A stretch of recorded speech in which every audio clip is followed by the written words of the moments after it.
Governor ప్రసంగానికి సంబంధం లేని విషయాలను బీఆర్ఎస్ నాయకులు మాట్లాడుతున్నారని శాసనసభ వ్యవహారాల మంత్రి శ్రీధర్ బాబు అన్నారు.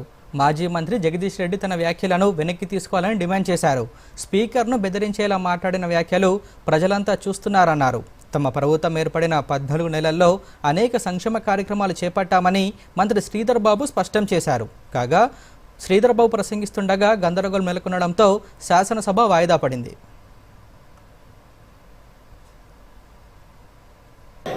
అధ్యక్ష, వారు గతంలో మంత్రిగా చేసిన వారు, అనుభవం ఉన్న వ్యక్తి జగదీశ్వర్ రెడ్డి గారు ఈ విధంగా ప్రస్తావన తీసుకొచ్చి స్పీకర్ గారిని బెదిరించే మాట మాట్లాడకుండా ఉంటే బాగుంటుంది అధ్యక్ష. తప్పకుండా వారు వాపసు తీసుకోవాలి. సంవత్సర కాలంలో ఏం చేయలేస్తారు, ప్రభుత్వం ఏం చేయదలుచుకున్నది, ఏం చేయగల సత్తా ఉన్నది చూపెట్టిన అధ్యక్ష. 14 నెలలలో మేము చేసిన ప్రతి సంక్షేమ కార్యక్రమం విషయంలో వారు 2014 నుంచి 2015 వరకు ఏం చేయలేకపోయినో ఒక్క సంవత్సర కాలంలో నిలబెట్టి రాష్ట్ర ప్రజలకు తెలియజేసినాం. నేను ఈ రోజు కూడా చెప్తా ఉన్నాం, మీరందరూ కూడా అనుభవజ్ఞులు, మీరు కూడా అనుభవజ్ఞులు సార్.